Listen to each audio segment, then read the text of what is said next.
Merci beaucoup Myriam là, pour cette très belle présentation. C'est vraiment un grand plaisir de pouvoir vous accueillir tous aujourd'hui et puis de pouvoir partager avec vous deux très belles expériences qui ont été menées. Donc d'abord au CIS Laval, on va commencer par eux tout d'abord, et ensuite on va aller donc au CIUS Centre-Sud de l'île de Montréal. Ce sont deux partages d'expériences vraiment assez uniques, l'une avec une mobilisation vraiment des patients, que ce soit patients partenaires ou les comités des usagers. Et il y avait vraiment, je pense, une nécessité en tous les cas de faire remonter d'abord effectivement quelques difficultés au départ, de réinitier un contact qui soit le plus positif possible avec les premières injonctions qui ont été quand même relativement assez douloureuses, de fermeture de tout contact, et puis de voir après comment on peut récupérer ça et au contraire finalement progressivement en faire une force pour se dire que on peut encore mieux travailler ensemble. Donc je trouve que vous allez nous montrer en tous les cas une belle voie pour consolider des liens qui étaient déjà forts, qui ont été un petit peu, comment on pourrait dire, un peu malmenés par la Covid, et comment après on est capable de pouvoir encore mieux les consolider pour éventuellement faire en sorte que on arrive à une étape encore plus, comment on pourrait dire, qui devienne un réflexe et une nécessité en cas aussi de crise, de faire en sorte qu'à la fois les comités des usagers et les patients partenaires soient vraiment nos alliés de toujours, et faire en sorte que finalement les soins et les services qui soient offerts, que ce soit dans le domaine santé ou services sociaux, permettent vraiment d'être le plus humain possible et de faire en sorte que l'expérience des gens soit la moins dramatique et très loin de ce que l'on a vécu dans certains endroits. Voilà, donc sans plus tarder, on commence donc par le CIS Laval. Nous avons donc plusieurs personnes qui vont intervenir. Tout d'abord, donc, on a Benoît Tétrault, qui est directeur adjoint, directeur des services multidisciplinaires, qui est vraiment un de nos grands ambassadeurs au niveau donc de l'ensemble du Québec. Il a énormément œuvré dans le domaine depuis très longtemps, avec bien sûr Isabelle Simard, sa grande complice, chef du bureau du partenariat de soins et de services, et Anne-Julie Bouchard, qui a une énergie absolument débordante pour aussi s'assurer qu'on évalue de façon correctement tout ce qui est réalisé au CIS Laval. Et on a Ginette Brousseau, qui a vraiment une carrière absolument incroyable dans le domaine du partenariat, là, qui a vraiment été très engagée dans beaucoup de projets différents. On a Virgile Lucas qui lui aussi n'a pas sa langue dans sa poche et a une belle façon en tous les cas de nous amener à réfléchir différemment. Donc un grand merci. Et puis Claude Renaud, que je connais un petit peu moins bien, mais qui je sais aussi a énormément contribué à faire en sorte que le lien ne soit pas cassé. Voilà, donc je vous laisse la parole. Merci beaucoup, Marie-Pascale. Alors, bonjour. On voulait débuter avec une mise en contexte pour vous rappeler la situation au CIS de Laval, là, pour ceux qui nous connaîtraient peut-être un peu moins. Donc, en 2014, nous avons eu nos premiers usagers partenaires dans le cadre des projets Vitrine Lean, et ça a été fait de façon très collaboratrice avec la direction collaboration et partenariat patient de l'Université de Montréal. À ce moment-là, on s'est assuré d'aller chercher l'adhésion de la haute direction de l'établissement. Et par la suite, on a établi des cibles de déploiement du partenariat de soins et services qu'on voulait prévoir de 2015 à 2021. Officiellement, en 2016, on a ouvert notre bureau du partenariat de soins et services, et le nombre d'usagers partenaires croissait lentement mais sûrement. Nous avons donc commencé à former aussi des usagers formateurs pour tout notre volet de formation aux employés gestionnaires de l'établissement. En 2018, on était rendu un peu à mi-chemin de notre déploiement du partenariat de soins et services, et on voulait s'assurer d'atteindre nos cibles. Donc, on a fait une évaluation de l'implantation du partenariat de soins et services. On a également débuté à avoir nos premiers usagers coach avec nous pour pouvoir coacher nos plus nouveaux usagers partenaires. Et fin marquant, on a débuté nos rencontres de notre communauté de pratique des usagers partenaires au CIS de Laval. La communauté de pratique se réunit 2 fois par année, donc on en est actuellement à 4 rencontres. Lors de la dernière, en novembre 2019, les usagers partenaires nous ont nommé le besoin de se créer un réseau pour échanger et partager entre eux, puisque souvent ils sont seuls sur des comités et ils ne se voient pas tout le monde ensemble. Ils ont peu d'opportunités, à part la communauté de pratique 2 fois par année, d'échanger entre eux. Donc, plusieurs idées, plusieurs suggestions ont été soulevées, mais il n'y avait aucune modalité qui avait été retenue comme telle.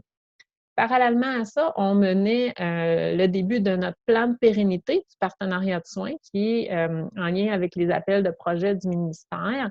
Donc, de 2019 à 2021, on a 4 livrables à atteindre dans notre plan de pérennité pour s'assurer que le partenariat vive longtemps à Laval. Mais ce n'est pas l'objet de la présentation aujourd'hui. Aujourd'hui, ce qu'on veut vous présenter, c'est comment, en début d'année, on avait l'intérêt et la motivation, surtout d'augmenter le sentiment d'appartenance des usagers partenaires au CIS de Laval. Et on avait débuté un coffre d'outils pour les soutenir non seulement tout au long de leur intégration avec nous, mais également tout au long de leur implication au sein de l'établissement. Et là, boum, la COVID est arrivée. Donc, en mars 2020, seuls les employés ont été autorisés d'entrer dans les établissements, devaient avoir leur carte d'identité. Alors, nous, ce qu'on a suggéré aux ambassadeurs, aux gestionnaires et aux chargés de projet, c'est de tenir des rencontres virtuelles de leur comité. Malheureusement, la majorité des comités ont suspendu leurs activités. Au niveau du bureau du partenariat, ce que nous, on a fait, c'est informer les usagers partenaires par courriel de différentes informations utiles en lien avec, par exemple, le dépistage pour la COVID, des sites web et des ressources importantes. Mais rapidement, début avril, les activités du bureau du partenariat ont ralenti et les besoins se sont fait grandissant en CHSLD. Donc, je suis allée prêter main forte à l'équipe de gestion d'un CHSLD de Laval. Je prête la parole à Virginie.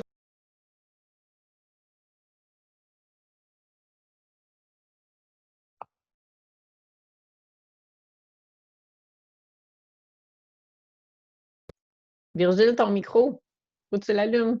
Oui, oui. Le 13 mars 2020, là, on se souviendra longtemps, hein. C'était la bombe. D'un coup sec, là, comme usager partenaire, plus rien. Plus de groupe de travail, plus de groupe de discussion, plus de groupe de réflexion, à rien, nada. Plus de repères. Que faire? En plus, comme Isabelle vient de dire, elle était affectée au fameux centre d'accueil de Saint-Dorothée, où, vous savez, il fallait avoir du courage pour y aller. Elle y est allée courageusement, a fait un excellent travail, puis je pense qu'elle mérite qu'on la félicite. Félicitations. Mais pour le bureau du partenariat, puis pour les patients et usagers partenaires, c'était toute une autre situation. La causeuse était devenue mon amie intime. Nous regardions tous les jours religieusement la messe d'1 heure du cardinal Legault avec le vicaire Arruda et Mécan. Mais comme il y avait d'autres choses à faire aussi dans la vie, tranquillement, mes énergies sont dirigées vers d'autres champs d'intérêt. Mais tout de même, quelque chose manquait. Et j'avais, comme beaucoup d'autres usagers, j'avais des préoccupations d'abord comme usager. La remise des tests, d'examens, des chirurgies, etc., ça créait beaucoup d'angoisse. Il y a eu ensuite les suivis téléphoniques. Imaginez d'un coup sec, là, les spécialistes qu'on ne réussissait jamais à rejoindre, ils nous appelaient à la maison. Tout un changement, franchement. On ne savait même pas quoi faire avec ça, mais il y a eu aussi des impacts négatifs à ça. Et en plus, imaginez, on voit tous les mondes masqués quand on allait en situation de vulnérabilité demander des soins. Même ici, si on se mettait tous un masque aujourd'hui, ça changerait l'atmosphère de beaucoup. Mais imaginez quand on demande des soins. On ne voit pas ceux qui nous soignent, on ne voit pas leur visage, on ne sait pas qui ils sont. Qui plus est, moi, je suis sourd, et que je fais la lecture labiale, c'était tout un défi. Mais on avait des préoccupations comme usagers partenaires aussi. Arrêt du groupe de travail, ne pas savoir ce qui se passe dans nos CIS, préoccupation que le partenariat de soins ne reprendra pas parce qu'après la pandémie, il y a la période de récupération, pas de temps pour le partenariat, après ça une deuxième vague, encore pas le temps, puis après ça une autre reprise, encore pas le temps. Donc, on était pas mal angoissés. Un point positif tout de même, c'était les webinaires. Ça, c'était le fun. On savait d'un coup sec, je savais plus ce qui se passe dans la province que dans mon 6. Tout un revirement de situation. Alors, qu'est-ce qu'on a fait? Un bonjour, j'ai appelé mon amie Ginette, là, qui va me parler tout à l'heure, et on a pleuré l'un sur les épaules de l'autre, virtuellement, bien sûr, parce qu'on était en quarantaine. Et on s'est dit, ah, c'est ça, on est oublié, le monde nous oublie. Puis, en disant ça, on a commencé à s'apercevoir que nous-mêmes, on s'oubliait comme usagers partenaires parce qu'on est pris dans d'autres préoccupations. Là, c'était comme un genre d'électrochoc, là. Puis on se dit, ben, il faut faire quelque chose. Puis on savait qu'à Laval, il y avait le désir de renforcer la communauté des usagers partenaires. Puis on s'est dit, peut-être il y a quelque chose à faire là.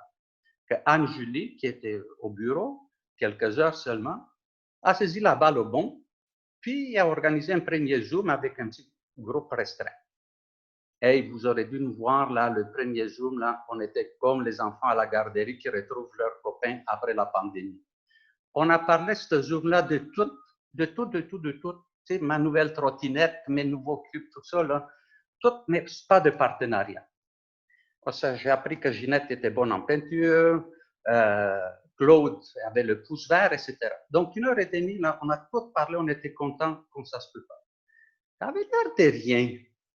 Puis, sur le coup, on ne s'est pas aperçu, mais cette rencontre-là était très importante, même si on n'a presque pas parlé du partenariat, parce que ça nous a soudés, c'était le ciment. Ça nous donnait confiance les uns dans les autres et ça a développé notre complicité, ça nous a aidé à aller plus loin. Toutefois, les 5 dernières minutes, on s'est dit, ben, ça serait intéressant de savoir ce que les autres usagers à Laval vivent. Fait que peut-être la meilleure chose, ça serait de faire un sondage. Fait que Anne-Julie va vous en parler. Merci Virgile. Donc, en effet, à la lumière des préoccupations dont Virgile vient de nous parler, on s'est demandé qu'est-ce qu'on peut faire au Bureau du partenariat de soins et services dès maintenant dans le contexte actuel pour s'assurer de maintenir la motivation des usagers partenaires, savoir comment on va s'adapter dans le contexte actuel pour continuer l'implication des usagers au sein de l'établissement. Donc, on a décidé d'envoyer un sondage et pour pouvoir vraiment prendre action rapidement, on a davantage ciblé quels étaient les besoins à titre d'usagers partenaires et un peu moins l'impact de la COVID sur leurs propres soins et services. Donc, on a envoyé un sondage par courriel à 138 usagers partenaires du 29 avril au 6 mai. On a quand même eu 58 réponses, donc on était assez satisfait du résultat. Et voici quelques faits saillants de ce sondage. Donc, on a demandé aux usagers partenaires, seriez-vous intéressés à ce qu'on communique directement avec vous, à ce qu'on prenne le temps d'avoir un échange téléphonique entre vous et le bureau du partenariat ou même d'un autre usager partenaire? Et quand même, on a près de la moitié qui ont dit oui, être intéressés, ce qui correspond à 27 usagers partenaires. On leur a aussi demandé, est-ce que même pendant ce temps de pandémie, est-ce que vous aimeriez avoir la possibilité d'échanger avec d'autres usagers sur des sujets variés, que ce soit pour se soutenir, s'envoyer des liens pertinents ou de se donner des conseils, donc vraiment de créer des liens entre les usagers partenaires. Ici, on a là à peu près 30% des usagers qui ont dit oui être intéressés, donc c'est pas un besoin pour tous les usagers partenaires, mais il y a quand même quelque chose à faire avec ça. Puis, comme on l'a dit un peu plus tôt, c'est pas le niveau de connaissance et d'accès à l'information sur le partenariat de soins et services est très variable entre les usagers partenaires. Souvent, plus ils sont près de nous au bureau du partenariat, plus ils ont accès à des webinaires, à des articles scientifiques, donc à de l'information, mais c'est pas le cas pour tout le monde. Donc, on leur a demandé, seriez-vous intéressés à recevoir davantage d'informations sur le partenariat de soins et services? Ici, on a 67% qui nous ont dit être intéressés et 21% moyennement intéressés. Donc, quand même, il y a un intérêt à ce qu'on leur donne plus d'informations à ce sujet. Puis, on leur a demandé, souhaitez-vous qu'on vous envoie de l'information sur la COVID-19? Ici, un peu plus partagé, on a 37,5% qui nous ont dit oui, on est intéressés, mais autant nous ont dit non. Alors, on peut comprendre qu'ils sont peut-être fatigués d'en entendre parler, mais il y a quand même moyen, je pense ici, de cibler une information plus pertinente pour nos usagers partenaires. Puis, on a tenté le terrain. Est-ce que les usagers sont ouverts au télétravail et aux différentes modalités de rencontres? Aussi, on a posé la question plus spécifiquement en lien avec deux types de mandats. Donc, pendant que les comités sont arrêtés de façon générale, est-ce que vous seriez intéressé à nous aider dans certains travaux en lien avec le partenariat de soins et services de la maison? Ici, près de la moitié nous ont dit oui, être intéressés à le faire. La même question, est-ce que vous seriez intéressé à vous impliquer dans des travaux en télétravail en lien avec la COVID-19? Ici, un petit peu moins d'intérêt, 30 Il y en a qui nous ont dit qu'ils ne considéraient pas avoir assez de connaissances là-dessus. Mais ce qu'on retient de tout ça, c'est que les usagers sont ouverts aux différentes modalités. Et nous, pour nous, c'est un levier après pour retourner dans l'organisation et dire les usagers sont là et ils sont encore motivés à s'impliquer, même s'ils ne peuvent plus physiquement venir dans les comités comme avant. Alors, rapidement, on a mis quelques actions en place. On a recommencé l'envoi du bulletin interne du CIS de Laval aux usagers partenaires. Ça peut avoir l'air banal, mais les usagers aiment être informés de ce qui se passe au CIS et sentir qu'ils font partie de cette communauté aussi du CIS de Laval. On a démarré des contacts téléphoniques personnels aux usagers partenaires. Claude va vous en parler tout de suite après. Et on a créé une infolettre, un bulletin sur le partenariat de soins et services qu'on va vous parler juste après, Ginette également. Et tranquillement, certains comités ont commencé à reprendre et on a eu des demandes pour intégrer des usagers partenaires via Zoom et de s'adapter à ce nouveau contexte. Donc, on va aller un peu plus dans le détail. Je passe la parole à Claude qui va nous parler des contacts téléphoniques. Bonjour à tous. OK. Au niveau des contacts téléphoniques, c'était vraiment quelque chose qui était apprécié de la part des usagers qu'on appelait, mais aussi de nous. Pour être capable de faire ça, on a, avec le bureau du PSS, on a élaboré une aide-mémoire pour encadrer les appels. Au niveau de l'encadrement, c'était surtout la mise en contexte qu'on faisait avec l'usager pour être certain qu'on prenne la bonne direction, la raison pour laquelle on l'appelait, pour essayer d'échanger avec lui, de voir au niveau de sa motivation. On a fait, au niveau de l'écoute et la prise de notes, on posait des questions beaucoup plus spécifiques. On cherchait à aller dans des choses qui touchaient l'usager partenaire lui-même. Donc, qu'est-ce qui peut être fait pour maintenir le niveau de motivation, des réflexions, des idées qui pouvaient être amenées vers le PSS. Ensuite, le bulletin d'info PSS, le bulletin avait déjà commencé à être publié à ce moment-là et on posait la question à savoir, avez-vous des commentaires ou des informations que vous voudriez nous transmettre pour justement améliorer ce produit-là.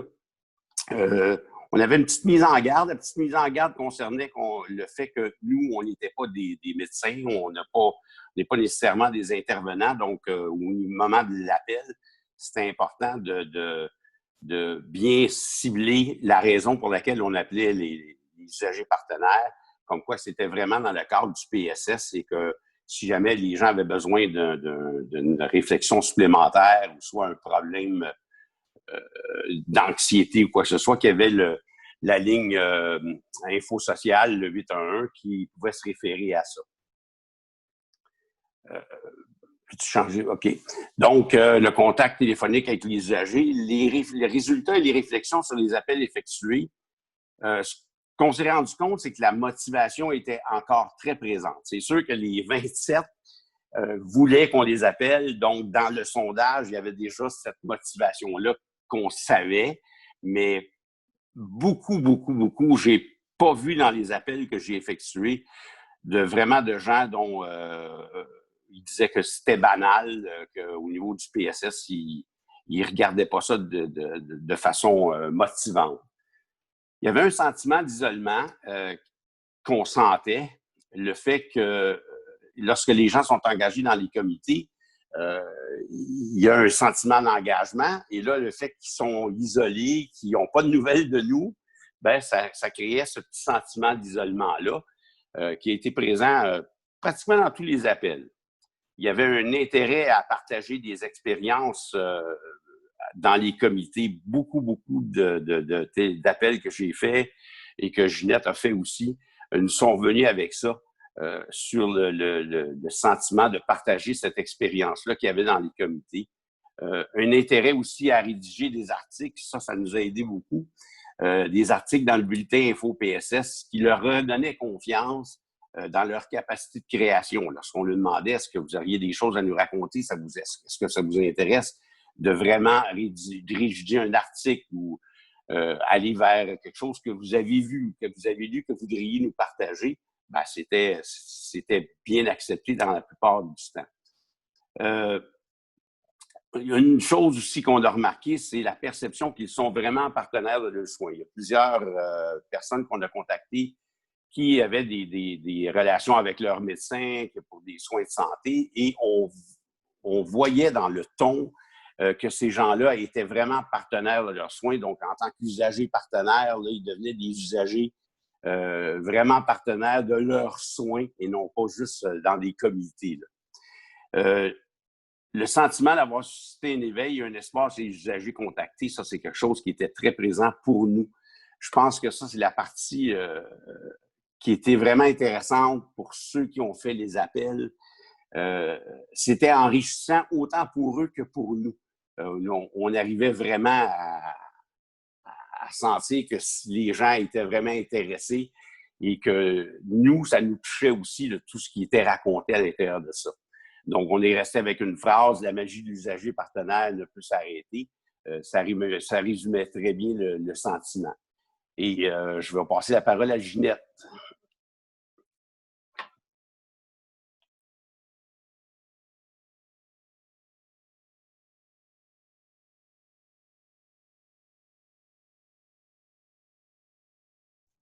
Ginette, ton micro.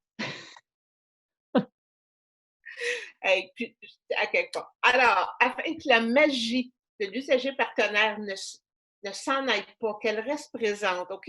Et comme nos agendas étaient quand même assez libres à cause du confinement, on a saisi cette opportunité-là pour créer un bulletin de partenariat de soins et services, bulletin qui avait été un peu nommé dans notre dernière communauté de pratique afin de garder un lien.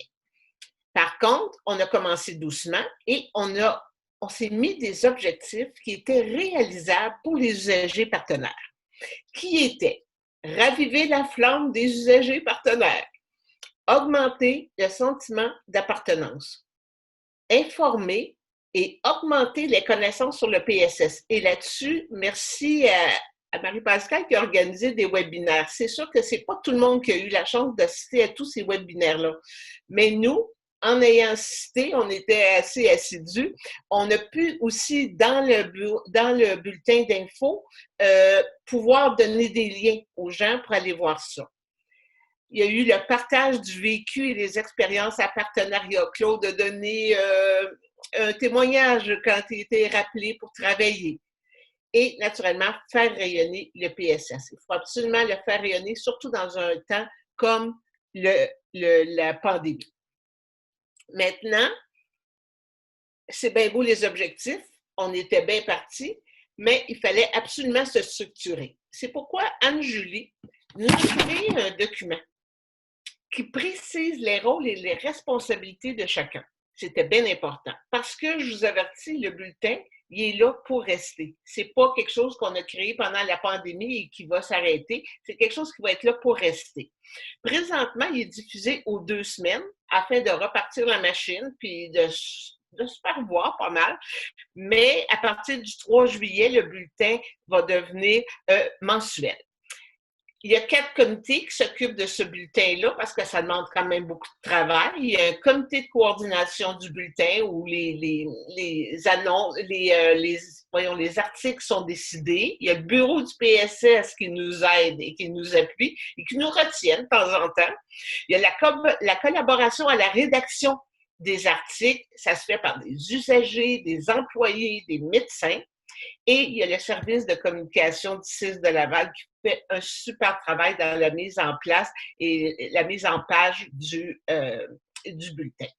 Maintenant, au début, nous, on voyait petit, je ne sais pas trop, en tout cas, mais nous, on pensait de diffuser ça juste aux usagers partenaires. Tu sais, on se trouvait bien bon, puis on s'est dit, bon, les usagers partenaires, ça va être bon. Mais savez-vous quoi? Maintenant, il est diffusé aux ambassadeurs du Bureau de partenariat de soins au CIS de Laval, aux employés et gestionnaires du CIS de Laval, incluant le PDG qui le reçoit personnellement par un courriel, la fondation La Cité de la Santé où on est allé cogner pour leur dire, regardez, on travaille encore, le site Internet Laval en santé qui est accessible à toute la population en général.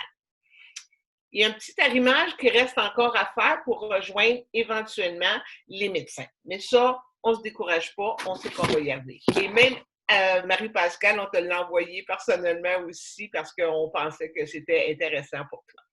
Alors, je passe la parole maintenant à Benoît.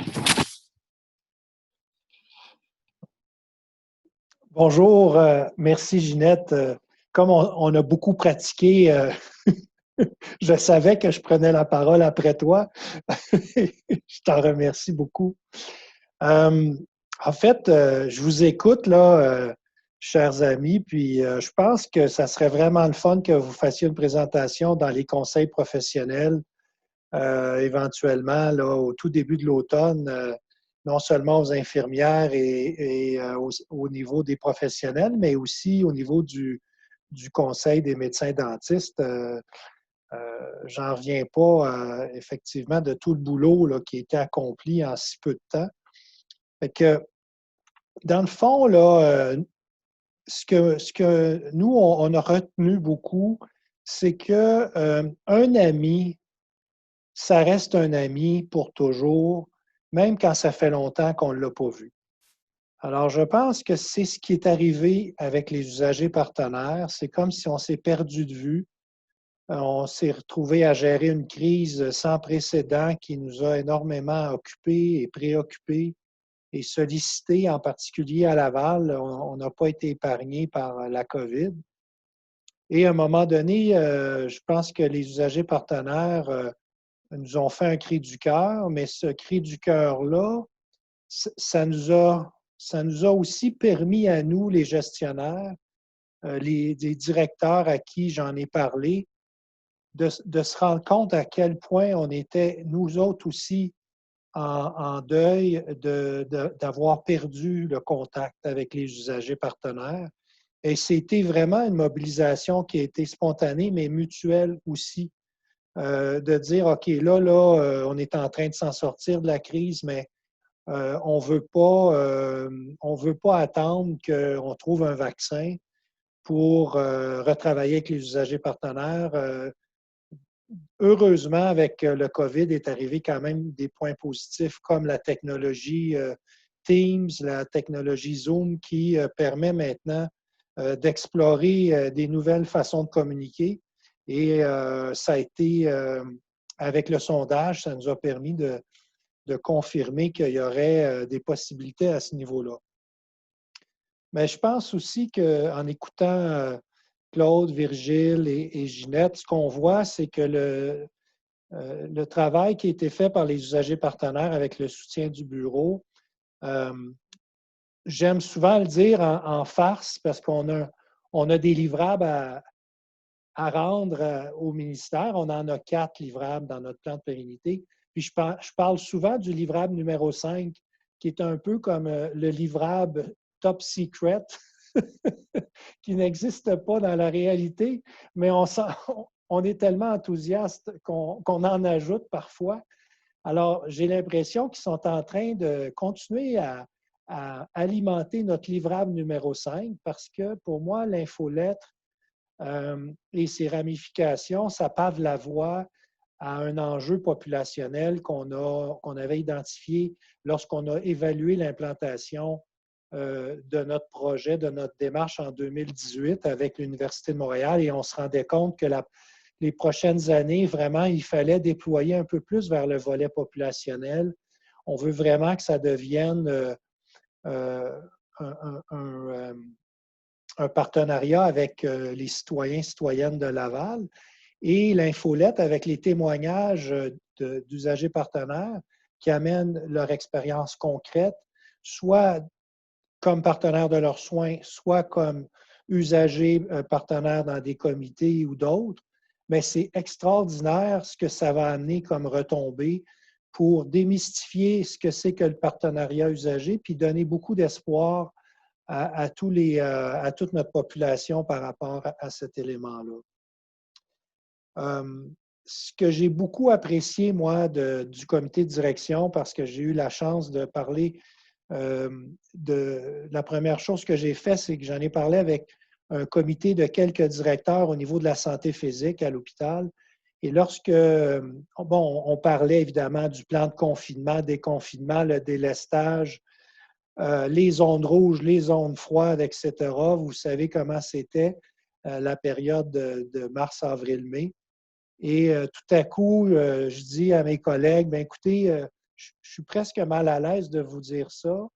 Je sais que tout le monde est débordé, on gère une crise sans précédent, on n'arrête pas, on travaille 7 jours sur 7, mais je dois quand même vous dire que les usagers partenaires s'ennuient, ils se sentent sur le banc.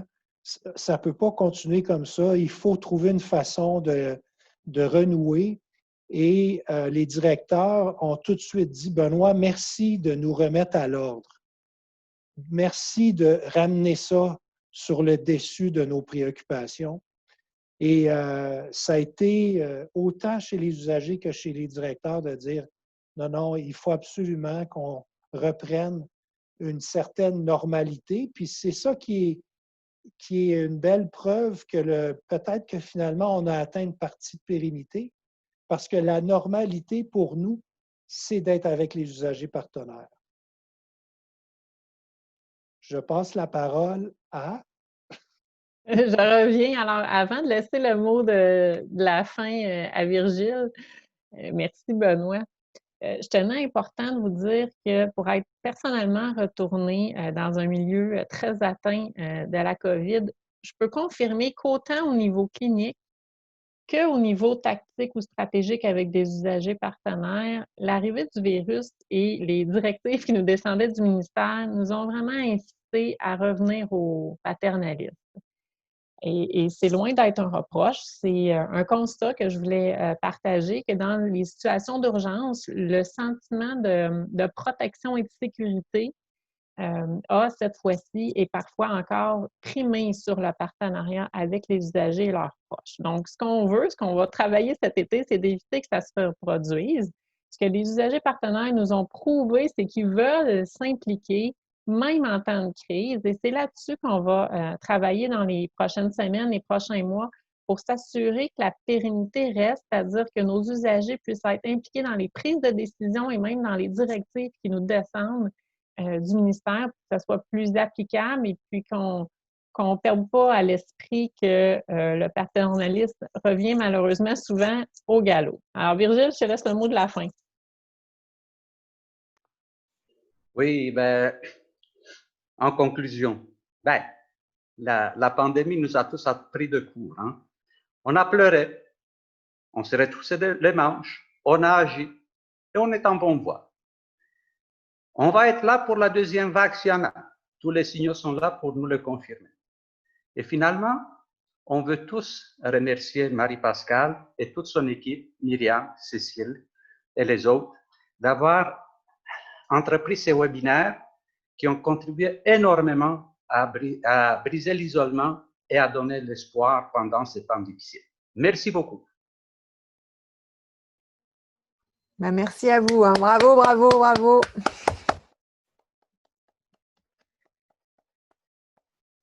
Quelle merveilleuse présentation, là, vraiment. Là, vous faites un combien, là, c'est même plus qu'un quatuor, là, c'est un sextuor, là, vraiment, c'est impressionnant, là, avec une magnifique complémentarité de chacun, vraiment, vous avez tous votre Stradivarius personnel, là, c'est vraiment impressionnant. Donc, un grand, grand merci hein, d'avoir partagé la façon dont vous avez réussi à passer à travers un petit mouvement de paternalisme qui était effectivement de voir comment on pouvait passer à travers une situation aussi complexe.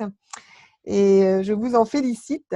Et merci encore vraiment beaucoup hein, du gentil mot que vous venez de partager avec nous. Et j'en profite évidemment encore pour remercier toute l'équipe là, qui travaille vraiment de façon assez acharnée. Maintenant, je vais en profiter pour… Marie-Pascale, oui, pardon, Benoît, oui. Je m'excuse.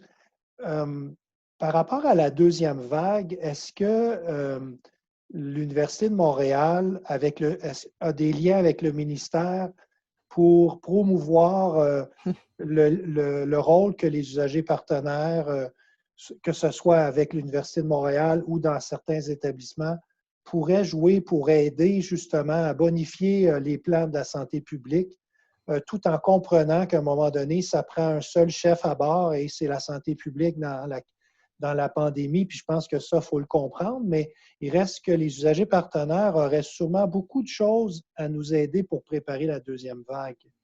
Bah, écoute, les grands esprits se rencontrent. Donc, lors de vendredi dernier, où nous avions notre communauté de pratique sur l'expérience et le partenariat, nous en sommes arrivés à l'idée qu'on voudrait monter un livre blanc qui reprendrait toutes les initiatives et un peu le retour sur expérience de ce qui s'est passé dans l'ensemble des établissements au Québec. Ce que l'on souhaite, c'est évidemment plus de présence de patients partenaires dans toute la réflexion. Donc, on vient d'envoyer un mot aujourd'hui à tout le réseau pour demander qui serait intéressé à faire un petit groupe de travail. Et ensuite, l'idée, c'est que ça soit un travail qui soit vraiment coécrit par tous. On a déjà pas mal d'idées et ce que vous venez nous présenter, par exemple, ne fait qu'alimenter la possibilité de vraiment donner des belles pistes sur la manière de garder le contact, que ce soit au niveau de la gouvernance, au niveau plus gestion, puis au niveau plus clinique.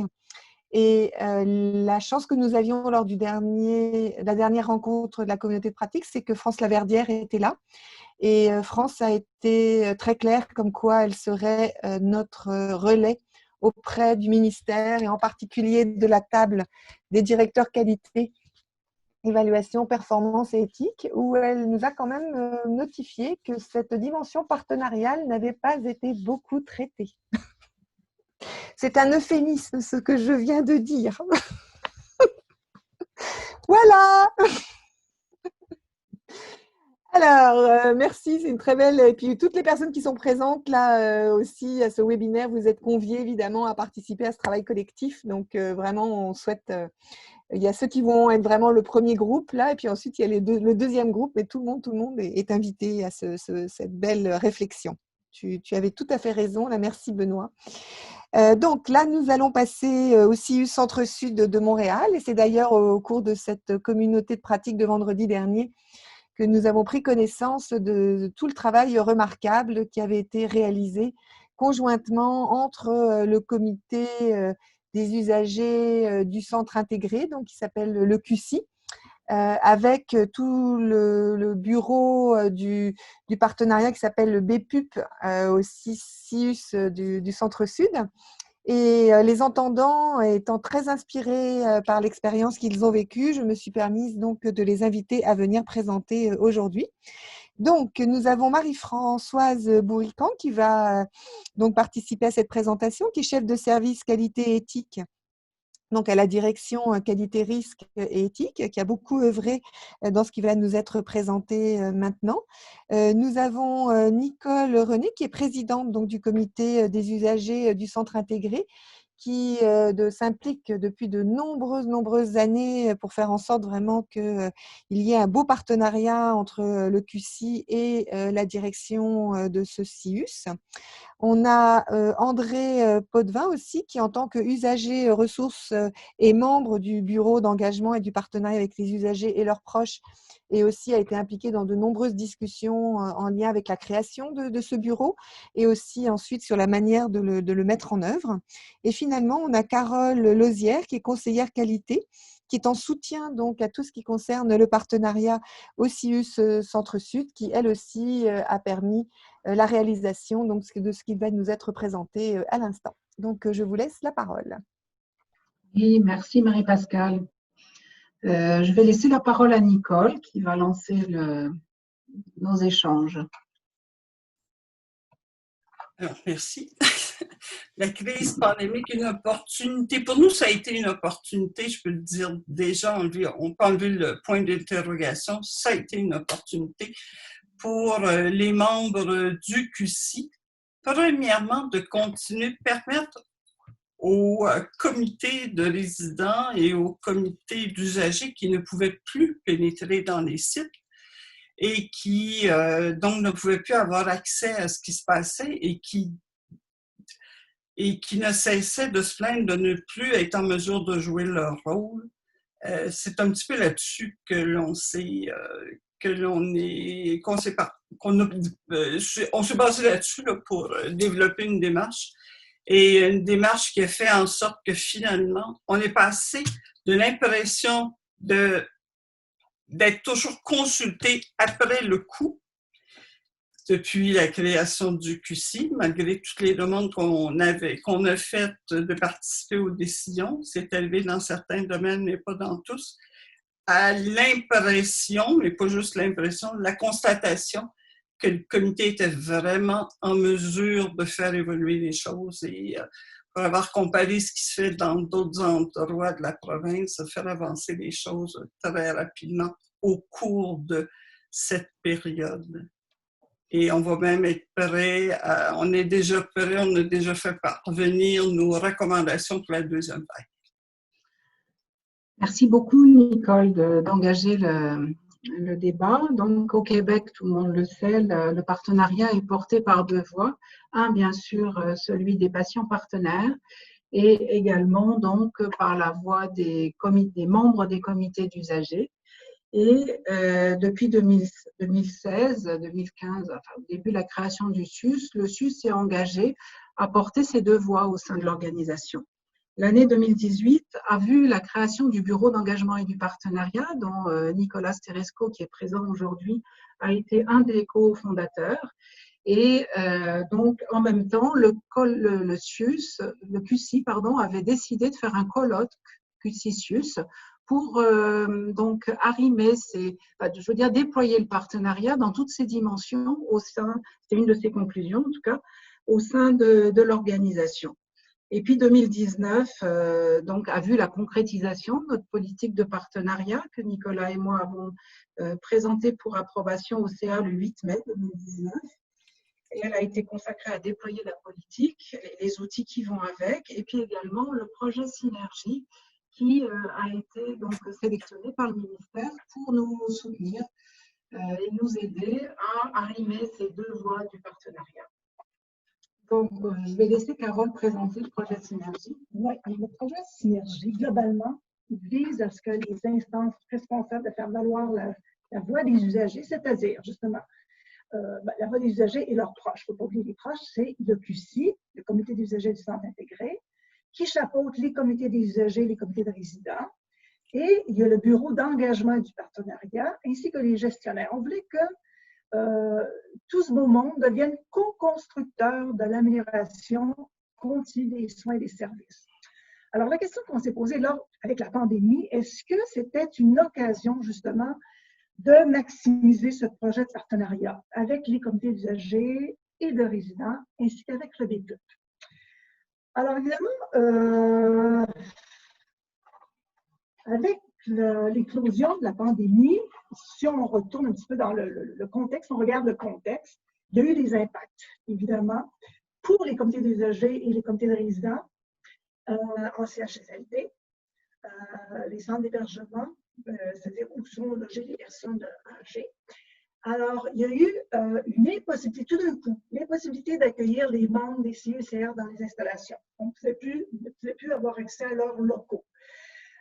Les membres pouvaient, de cette façon-là, les membres pouvaient difficilement jouer leur rôle. Et il y avait aussi un manque d'informations sur l'évolution de la pandémie dans les installations, puis il y avait une augmentation des préoccupations de la part des membres. Alors, l'impact de la pandémie pour le BPUP, c'est André qui va en parler. Je vais laisser André Potvin, usager ressources, et membre du BPUP, en parler. Merci, Carole. Alors, au niveau du BPUP, ça a été une rose au niveau de toutes les activités de développement de l'approche du partenariat. Ça a été nécessaire aussi par le fait que plusieurs professionnels du BPUP ont été délestés pour aller dans les établissements en crise.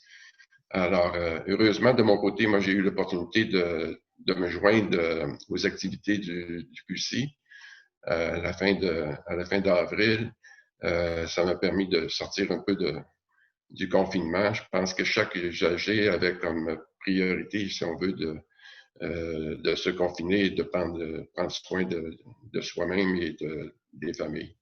Alors, je laisse la parole maintenant à Nicole, je pense. Carole, c'est pas Nicole, Carole. Disons que dans ce contexte-là, il faut souligner que pour que le partenariat continue à vivre, c'était pas une question de revivre, mais ça qui continue à vivre parce qu'il vivait déjà, ça s'est fait grâce à une démarche proactive du QC. Depuis le tout début, il y a eu une intervention rapide du QC, en plus des membres des différents comités, auprès de la direction du CIUS pour répondre aux besoins des comités d'usagers et des résidents et aux besoins des familles et des proches. Il faut le souligner, hein, c'était des besoins aussi des familles et des proches. C'était grâce aussi à une collaboration accrue de la part du CIUS. La DAQRE a joué un rôle majeur, c'est-à-dire que évidemment, j'étais impliquée en tant que répondante auprès du comité des usagers et des résidents, mais il y a aussi une participation, une collaboration vraiment spéciale de la part de la directrice adjointe. C'est grâce à elle si on a pu mettre en place beaucoup de développer des mécanismes pour que ça fonctionne, pour qu'on puisse continuer à vivre ce partenariat. Et puis finalement, il y a eu une collaboration aussi beaucoup plus étroite de la part des différentes directions, je dirais surtout avec la direction SAPA. Parce que c'est la direction qui s'occupait de nos CHSLD et c'est là où il y avait les plus problématiques. Donc, il y a eu vraiment une belle collaboration qui s'est développée et il y a eu finalement la participation du BPE. Comme André l'expliquait, à un moment donné, il s'est joint à nous pour faire entendre la voix justement des usagers ressources. Donc, c'était une valeur ajoutée du fait d'impliquer un usager ressource, c'était une valeur ajoutée. Donc, l'établissement, porté par la direction qualité, mais aussi également par la présidente du QC, avait 3 objectifs majeurs. Le premier était de maintenir le rôle et permettre l'exercice de la fonction des représentants des usagers en cette période de crise pandémique, telle que Carole vous l'a expliqué. Le contexte n'était pas évident pour que ce rôle puisse être joué pleinement. Maintenir la communication avec les usagers et leurs proches, parce que Marie-Pascale le disait vendredi, mais cette crise a amené, je dirais, un contexte de violence, comme on l'a vécu nous aussi, vraiment dans notre âme, dans notre cœur, dans toute notre entité, parce que voir des personnes âgées mourir sans pouvoir voir leurs proches, et la possibilité qu'on leur offrait était 10 minutes au moment du décès, c'était vraiment inacceptable. Donc il y avait ce point-là, et puis des personnes qui étaient en attente d'avoir un lien avec leurs proches et des proches chez eux qui vivaient une angoisse permanente avec des personnes qui pouvaient être contaminées et pouvaient aussi, le sachant, en décéder. Et enfin, donc, soutenir la collaboration entre les partenaires et les gestionnaires du SUS Centre-Sud. Et ceci en développant des mécanismes de communication entre le SUS, la direction SAPA principalement et les membres des comités d'usagers et des comités de résidents, avec les résidents et leurs proches, et avec les membres du QC, et donc un usager ressource du bureau d'engagement et du partenariat. Je vais laisser Nicole présenter les actions qui ont été menées. Je ne sais pas si vous m'entendez. Oui. Oui, Nicole, c'est bon. J'ai perdu les images, j'ai tout perdu. Alors, on t'entend très bien. Oui, bon, ben c'est bien. Ça aurait été bien si je pouvais lire également les on en était au maintien de l'exercice du rôle des membres des comités d'usagers et des comités de résidents. D'accord. Avec des rencontres hebdomadaires. Voilà. Oui. En fait, ce que l'on a constaté, c'était la frustration, je l'ai dit tout à l'heure, des comités de ne pas pouvoir jouer leur rôle. Et tous ces comités étant représentés au QC, on a cherché un moyen de leur permettre de le faire. Et moi, en tant que présidente d'un comité des usagers à l'Institut de gériatrie, tout le monde sait que l'Institut de gériatrie de Montréal a été très affecté. J'avais un contact assez direct avec les familles des résidents. Alors, on a établi, je dirais, comme priorité, à défaut de pouvoir suivre sur la CETA, il y avait 2 clientèles cibles, c'est-à-dire pour élaborer un programme, vraiment les représentants, les présidents des comités d'usagers et de résidents et les familles. Comment faire pour améliorer les relations avec les familles. Alors, ce que l'on a fait, on a commencé par j'ai commencé par demander aux membres de faire parvenir toutes les questions qui se posaient et pour lesquelles ils n'avaient pas de réponse. Et que l'on préparait, Carole Lausière allait chercher l'information qui n'était pas accessible. Et à partir de là, on a créé un instant COVID-19, disons, c'est pas une infolette parce que c'est une réponse aux questions. Et dès que l'on avait des réponses aux questions qui avaient été posées, on transmettait l'infolette ou le document en question. Mais on s'est vite rendu compte que ce n'était pas suffisant. Et la direction de la qualité, la directrice adjointe nous a proposé de tenir des conférences téléphoniques avec elle, du même titre que l'on avait pu avoir au QC. Et donc, une fois par semaine, on a organisé des conférences pendant toute la durée. Là. On a tenu des conférences QC-CIUS et des représentants de la direction sont venus répondre à toutes les questions des membres ou sont venus commenter les réponses aux questions qui leur avaient déjà été transmises. Ça a changé la dynamique. Par ailleurs, j'étais également membre de la cellule de crise du CIUS. On m'avait demandé le rôle que je voulais jouer. Moi, ce qui m'intéressait plus, c'était le volet communication. Je ne peux pas dire que j'ai participé, c'est pas vrai, aux réunions de cette cellule de crise-là, mais j'ai quand même été consultée. Et le fait que je sois consultée m'a permis de faire valoir les besoins des familles. Essentiellement, c'était ça, les besoins des familles, puis les besoins des familles vraiment en tant qu'information, l'information à transmettre, et aussi les besoins des familles quant au lien à établir avec leurs proches, parce qu'ils ne réussissaient pas à savoir qu'est-ce qui se passait, non seulement ce qui se passait, mais qu'est-ce qui arrivait de l'aspect clinique des personnes dont ils s'occupaient. Et ça nous a permis de faire aussi en bout de piste, donc, on a la certitude d'avoir, on a pu le constater, peut-être déclencher, faire en sorte que le retour des proches aidants se fasse plus vite que ce qui avait été prévu par la santé publique à Montréal. Et il y a eu également le retour des comités dans les installations. On a aussi l'impression d'avoir joué un rôle là-dedans. Puis finalement, la direction, ça part parce qu'il ne faut pas se cacher, c'est surtout les personnes qui représentaient les CHSLD qui étaient les plus intéressés par ce qui se passait. Avec la direction SAPA, on a créé une infopandémie, donc une infolette transmise à toutes les semaines à toutes les familles des résidents dont le CIUS avait obtenu les adresses électroniques. Pour ceux qui ne l'avaient pas, il y a eu une démarche qui a été faite à l'interne dans chacune des installations pour récupérer des adresses électroniques dont maintenant il y a. Et le QC peut affirmer avoir été joué un rôle important là-dedans, d'autant plus que dès qu'on fait les commentaires et on leur demande de modifier leur truc, ils le font. Donc, il y a un document qui est maintenant transmis aux familles, qui donne un état de situation, donc fait connaître les décisions qui sont prises. Vous savez comment que les décisions changent de tous les jours.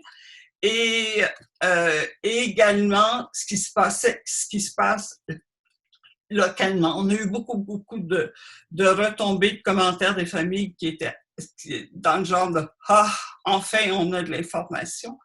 On a aussi, je dirais, d'une certaine façon, réussi à faire en sorte que les liens, les communications entre les familles et les résidents soient rétablis. Et grâce à la Fondation qui a fourni aux résidents de l'IUGM des tablettes, c'est un des premiers endroits où on a commencé à utiliser d'une façon systématique des tablettes, des iPads pour établir la communication avec les familles. Et on s'est tellement plaint de ce que les familles ne réussissaient pas à avoir de l'information clinique sur l'état de la personne qu'ils représentaient, que la direction SAPA a établi un mécanisme aussi pour faciliter cette prise de contact.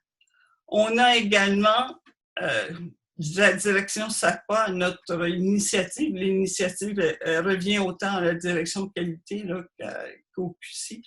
On a réussi à influencer le SAPA de façon à ce qu'il incite très fortement les coordonnateurs de tous les sites à tenir une conférence téléphonique à toutes les semaines avec les comités de résidents ou les comités d'usagers, de façon à leur transmettre de l'information sur ce qui se passait réellement dans chacun des sites, parce que l'information, on l'a dans l'info-pandémie, mais comme je dis, vous savez comme moi que les directives ont changé quasi à tous les jours.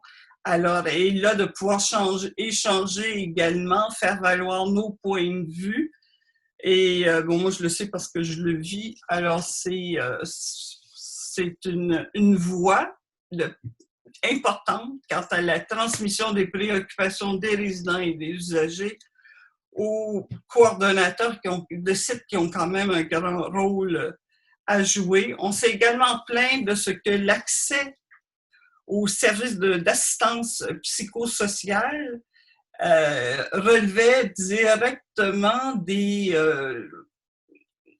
installations, c'est-à-dire qu'à partir du moment où le membre d'une famille manifestait par toutes les fois où il posait des questions sur l'état de santé de son proche, en théorie, ce sont les médecins puis les infirmières qui devaient référer ces personnes-là au service d'assistance psychosociale. On se doute bien que ça n'a pas fonctionné du tout. Moi, je ne vous cache pas que je trouvais ça un peu ridicule. Alors, ce que l'on a proposé, c'était que le service soit accessible directement aux personnes qui éprouvaient les besoins. Et c'est ce qu'ils ont fait. Et on nous a fourni sur une base régulière. On nous a demandé d'abord d'en faire la publicité, ce que l'on a fait. Et on nous a fourni sur une base assez régulière des statistiques démontrant que vraiment le nombre de personnes qui consultaient avait augmenté, puis ça augmentait sur une base très régulière. Alors, voilà. Puis on a également, toujours par le biais du QC-CIUS, apporté du soutien aux membres des comités d'usagers et de résidents qui ne pouvaient plus se rencontrer. On leur a fourni un accès gratuit, c'est le CIUS qui paye, un accès gratuit à la plateforme Zoom et un autre accès également pour l'utilisation des échanges téléphoniques, toujours un accès gratuit. Ça, les membres étaient particulièrement satisfaits.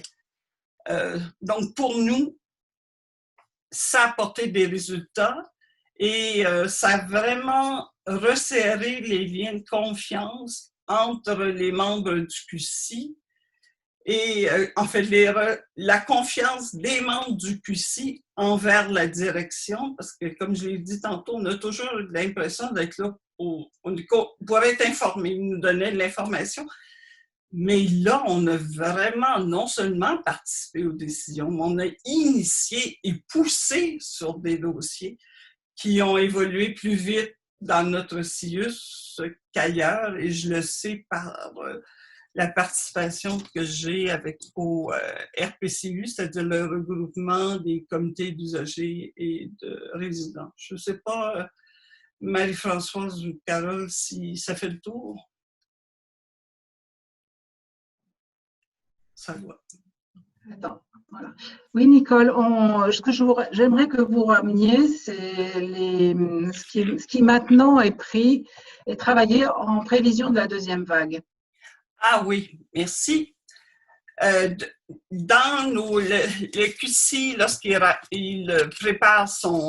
rédige son rapport d'activité, c'est dans les règles de fonctionnement qui sont imposées par le ministère, doit à tous les ans faire des recommandations, adresser des recommandations au conseil d'administration. Cette année, ce que l'on a fait, la première recommandation, c'était de faire participer les membres des comités de résidents et d'usagers au post-mortem de ce qui s'était passé pendant cette première vague de la pandémie qui n'est toujours pas terminée. Les gens pensent que tout est réglé, mais c'est vraiment pas le cas dans le CHSLD. De façon à pouvoir faire des recommandations rapidement en vue d'une deuxième vague. Comme j'ai appris qu'il y avait déjà des gens qui sont associés, d'autres groupes qui sont associés à l'évaluation de la première vague, puis que nous, on n'était toujours pas partis à cette consultation-là, j'ai proposé aux membres cette semaine de passer à la phase 2, c'est-à-dire à partir de nos expériences, et c'est pas seulement CHSLD, là, ça couvre toutes les clientèles du CIUS, à partir de nos expériences dans chacun des secteurs que l'on représente, je leur ai demandé de faire un court constat de la réalité actuellement et de faire des recommandations spécifiques, précises, quant aux mesures à prendre pour assurer une meilleure gestion des services et des soins donnés aux résidents et aux usagers en cas d'une deuxième vague. J'ai soumis ce projet-là à Mme Brunet, qui est la directrice adjointe de la direction de la qualité. Elle a trouvé que même si ça ne prenait pas le format qu'ils étaient en train d'élaborer, pour faire une consultation du genre, que ça valait certainement le coup de le faire. Et moi, ce dont je suis pas encore revenue, j'en suis pas encore revenue, c'est que tous les comités, donc ça touche toutes les clientèles, à part quelques-uns, mais d'une façon générale, les comités nous m'ont transmis des recommandations très précises sur ce qu'ils souhaiteraient qui soit ajusté au cours de la deuxième vague. Et je regarde André, il va être content que je le dise, même si je ne lui permets pas de le dire, spécialement en ce qui a trait, par exemple, à la présence des proches aidants. C'est un élément très important. Ce qui m'étonne, ça a été le dynamisme des membres du QC qui se sont vraiment donné la peine de répondre très rapidement en 24 heures. Et donc, ce qui va faire en sorte que ce document-là, qui est quand même assez long, on va pouvoir le déposer aujourd'hui, donc dans moins d'une semaine. Merci beaucoup, Nicole. Je voulais passer la parole à André, qui peut nous dire ce sur quoi il a influé dans sa participation. Oui, peut-être le premier commentaire que je voudrais faire par rapport à... C'était mon premier contact avec les gens des comités d'usagers. Et ça m'a permis de constater jusqu'à quel point ils étaient au courant des enjeux pratiques, en fait, dans les établissements, dans les résidences pour personnes âgées. Et même s'ils n'avaient pas accès aux établissements, ils avaient de l'information de première main, ce qui était très intéressant. C'est une partie de la contribution que moi-même je ne pouvais pas apporter, mais ayant pas de connaissances dans les CHSLD. Alors, les contributions particulières que j'ai apportées, c'était au niveau des données, des informations qu'on recevait sur le nombre de cas confirmés et les décès. On l'avait par établissement. Et moi, j'ai demandé est-ce qu'on ait la population totale dans chaque établissement pour qu'on voit un petit peu le travail qui restait à venir. L'autre chose, j'ai demandé aussi, on recevait au niveau provincial des graphiques, des courbes qui donnaient des tendances, des comparaisons avec d'autres pays, avec le reste du Canada. Mais on n'avait aucune courbe qui montrait, par exemple, la situation dans le CIUS du Centre-Sud de Montréal par rapport aux autres CIUS à travers le Québec. Pour bien comprendre les enjeux. Carole a confirmé que les gens en place travaillaient pour fournir ces données-là et ça reste à venir. Au niveau des tests de dépistage, je pense que c'est une contribution qui était faite plus par les comités d'usagers, en fait. Alors, j'imagine qu'on voulait avoir à ce moment-là la situation au niveau du centre-sud par rapport au reste de Montréal pour l'effort qui était apporté dans les tests de dépistage. Voilà. Merci André. Juste 2 mots pour vous parler également d'une expérience qui a été menée au Centre de réadaptation en dépendance de Montréal, parce qu'il y a eu des actions portées évidemment par le QCI auprès des CHSLD, mais également aussi a soutenu le comité des usagers du Centre de réadaptation en dépendance. Ce qui est intéressant dans cette expérience, c'est que la présidente du comité des usagers avait créé un partage Facebook pour avoir le pouls du terrain et a pu avoir les réponses de 47 usagers pour identifier les besoins urgents, parce que la problématique, comme dans beaucoup de CIUS, c'est que les activités avaient été mises en pause dans ces secteurs-là et que les usagers avaient besoin de continuer leur volet d'activité et puis aussi d'avoir accès à des rencontres de face à face avec leurs intervenants. Et donc, la présidente Nicole a pu soutenir ces priorisations auprès de la cellule de crise pour que ces activités soient redémarrées prioritairement. Donc, ce qu'elle voulait souligner, cette présidente, c'est qu'il y avait donc pu avoir un partenariat systémique pour mettre en commun l'information et les forces respectives entre la présidence du CU et la direction de la santé mentale dépendance. Donc, une très belle expérience aussi de partenariat qui est venue apporter de l'eau à notre moulin du projet Synergie dont on vous a parlé tout à l'heure. Donc, peut-être, Nicole, 2 mots sur ce qui doit être pérennisé maintenant à partir de des leçons apprises.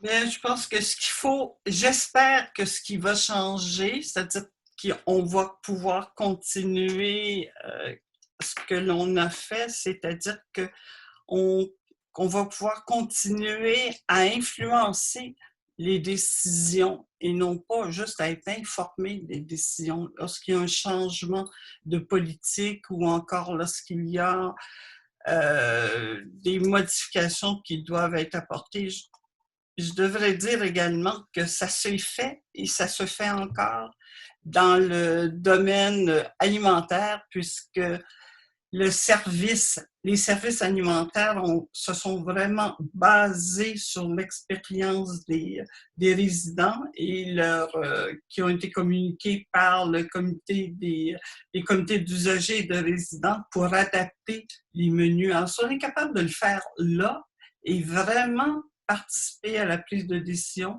Ce qu'on souhaite, c'est que ça puisse continuer. C'est vraiment, je pense, la seule manière de dire que le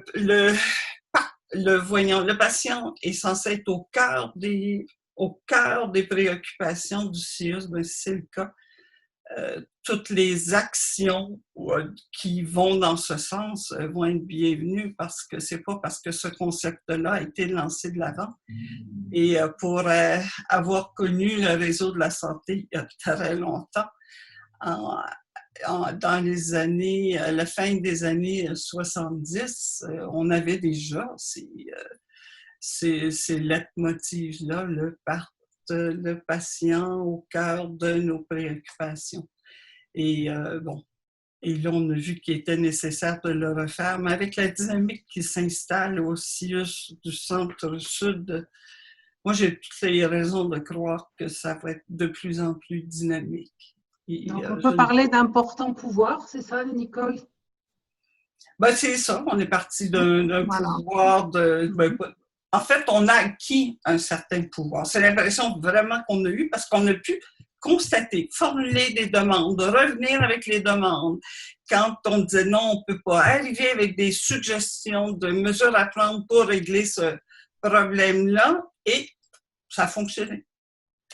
Et une des préoccupations, c'était beaucoup dans les communications, ça a fonctionné. Oui.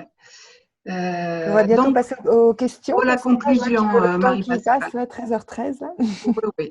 On va conclure tout de suite. Donc, effectivement, cette pandémie nous a donné une première collaboration BPUP-QCIUS et donc nous permet de concrétiser, d'avancer très vite dans notre projet Synergie, puisque tout le monde a bien compris le rôle de chacun et tout le monde s'est mis en action de manière très spontanée. Et on va pouvoir capitaliser sur ce qui nous reste à travailler. Et en conclusion, je voudrais dire que le niveau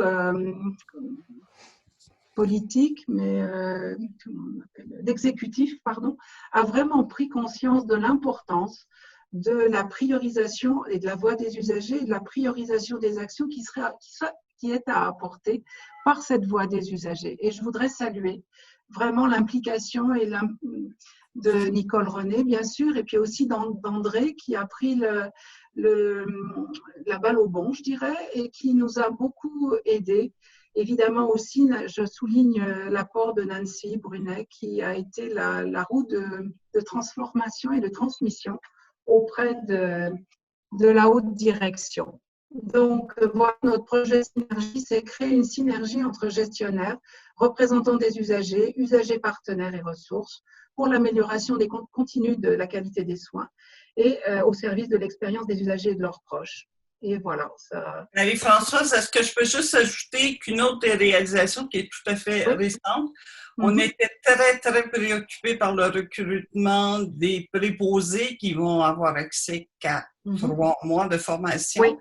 Et peut-être un peu pour nous rassurer, ou je ne sais pas trop quoi, Nancy Brunet a obtenu que l'on nous confie aux membres du QC qui le souhaitaient le rôle d'interviewer, donc de participer à la sélection. Oui, dans la sélection, on en a quand même interviewé 72 des membres du QC, et ce qui nous a permis de voir quel type de clientèle.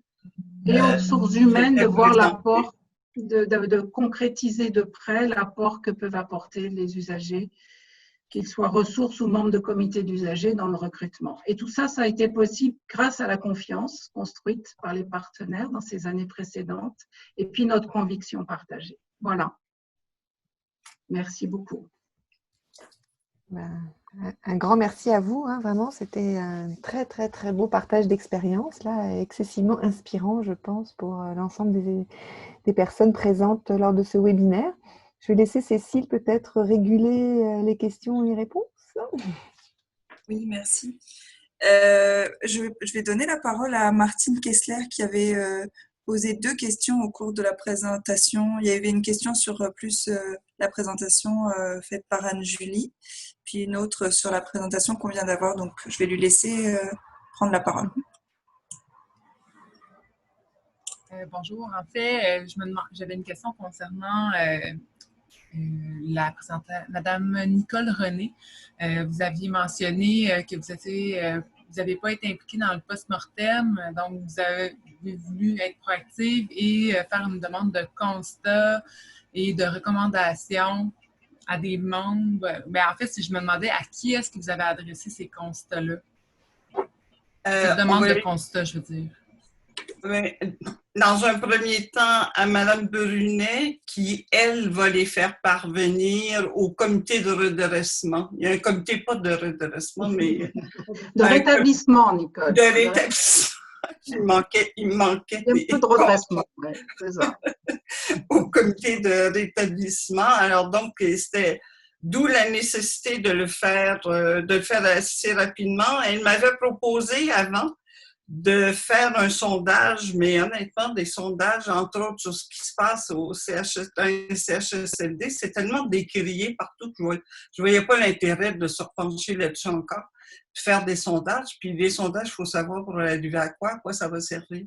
Alors, comme on ne voyait pas comment on pourrait participer à l'évaluation, il n'est pas dit qu'on ne pourra pas participer, mais au moment où on se parle, puis qu'on parlait déjà du comité de relance des activités, il nous est apparu urgent de le faire. Et donc, je vais l'envoyer à à Nancy Brunet, lui demandant de l'envoyer à qui elle connaît, mais je sais qu'elle va l'envoyer au comité de relance. Merci. Et d'habitude, ces documents-là, j'envoie ça aussi à la PDG. Une copie à la PDG, au cas où. Merci beaucoup.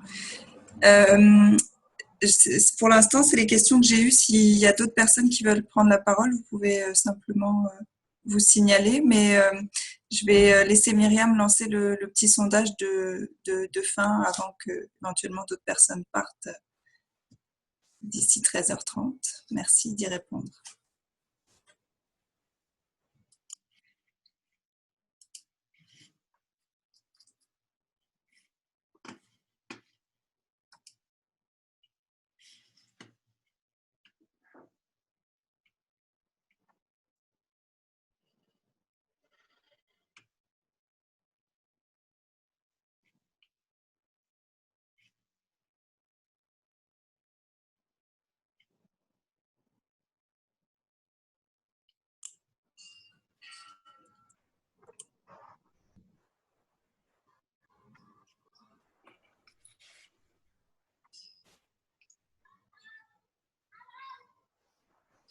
Myriam, quand tu vois que ça a l'air d'être répondu, est-ce que tu pourras nous partager les résultats, s'il te plaît? Je pense que c'est bon. Je vais mettre ça au vote. Je pense que les réponses vont être affichées. Est-ce que vous voyez les réponses? Partagez les résultats. Voilà.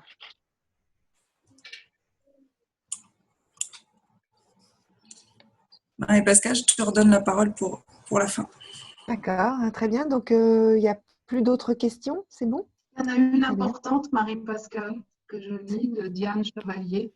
Étant donné que les membres des comités de résidents accompagnent les résidents, notamment dans les CHSLD, est-ce qu'il y a une place pour les membres intéressés à devenir usagers partenaires?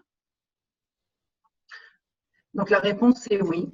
On est en train de la travailler puisque on a plusieurs projets qui visent à mettre en place, dans le cadre de la formation des résidents, des usagers ressources qui soient des partenaires lors de l'établissement des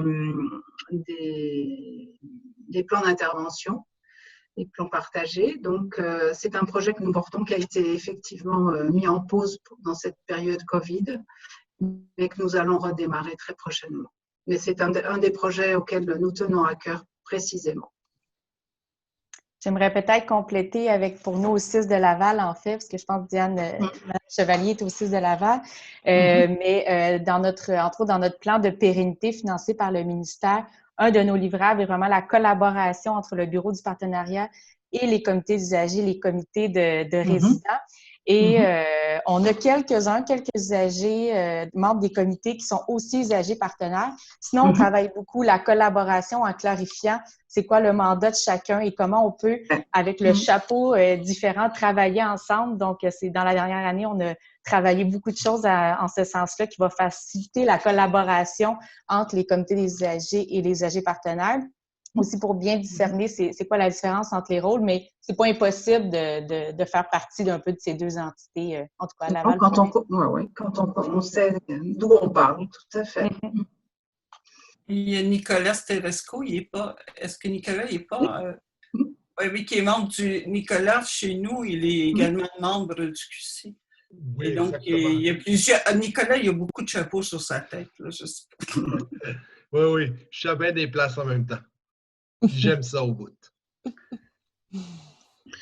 Si je peux ajouter, je peux dire que j'ai apprécié l'expérience de travailler avec les gens des comités et j'espère que dans le futur, on aura l'occasion de répéter l'expérience. Évidemment, il faut que les mandats se prêtent et en tenant compte des rôles de chacun, en fait. Mais je pense qu'on est capable de cohabiter. Notre projet Synergie, c'était de sortir de ces deux solitudes, celle des membres des comités d'usagers et celle des usagers ressources travaillant auprès des usagers. Donc voilà, ça a été une grande marche franchie. Il y en a encore bien d'autres, mais en tout cas, celle-ci, elle a été une belle expérience, une belle aventure. J'aimerais ajouter aussi que durant les appels téléphoniques, j'avais apprécié le ton des gens, même à un moment donné, quand on rapporte des choses qui sont moins positives de ce qui se passe dans l'établissement, il faut le faire avec un certain doigté, puis en contrepartie, avoir un accueil là-dedans. Alors, j'ai trouvé que ça s'était bien passé. On a une expérience, il faut dire, le QC a une expérience. Ce sont une grande partie des membres du QC qui sont là depuis sa création, donc qui fonctionnent ensemble depuis 4 ans et demi et ça fonctionne très bien. Déjà, on partait avec de l'acquis, tu sais. Oui, on peut construire que s'il y a des fondations. On construisait sur quelque chose. Les deux établissements, vraiment, vous aviez des fondements importants, vraiment, ça partait pas de quelque chose de relativement un peu branlant, là. C'était quand même déjà depuis plusieurs années une présence, mais malgré ça, quand même, on voit que le côté réflexe et puis le fait que ce soit ancré dans la culture et que l'on soit capable, malgré cet état un peu de grande urgence et qui nous a tous rendus un peu catatoniques, là, comme quoi c'est quand même important de garder en tête que la personne pour laquelle on fait tout ça ne doit pas être exclue de la conversation. Donc, on va peut-être finir là-dessus. J'ai beaucoup aimé, il y a eu un très joli commentaire là, de Marie-Claude Poulain qui nous dit « Félicitations aux deux équipes, votre voix et vos initiatives sont bien inspirantes et porteuses d'avenir. Merci pour ces webinaires qui nous rallient tous autour d'un désir partagé d'amélioration. » Effectivement, vos deux expériences nous montrent à quel point que l'on vienne de différents horizons, avec des différentes visions et autres, on a tous le même souci commun. Vraiment de rendre l'expérience de chacun la plus positive possible et en particulier quand on est aux prises avec un problème de santé où on est encore plus vulnérable et on a encore plus besoin d'être pris en considération dans toute son humanité. Donc, je vais en profiter pour vous dire donc, que là, on cesse nos webinaires avec l'été qui commence. Je trouve ça assez remarquable qu'on ait quand même réussi à en faire 7. Là, vraiment, je suis assez bluffée. Et puis, avec des thématiques vraiment très variées, des très, très beaux partages de chacun, avec vraiment une volonté aussi d'être très didactique, facile d'accès, puis en mettant en valeur vraiment l'ensemble des équipes. Ça n'a jamais été porté par une seule personne. Il y avait toujours beaucoup d'intervenants qui permettaient comme ça d'avoir une vision très intégratrice des différentes innovations et interventions qui étaient mises en place. Donc, un grand merci à vous toutes et tous. Et puis, on va un peu réfléchir au cours de cet été, de voir un peu de quelle manière on continue ça. Mais au nom vraiment de la communauté de pratique, de l'expérience et du partenariat avec les usagers, je vous remercie encore du fond du cœur et je vous souhaite un très bel été. Et puis, au plaisir de vous retrouver très vite. Merci. Merci Marie-Pascale. Merci de nous avoir donné cette occasion. Merci.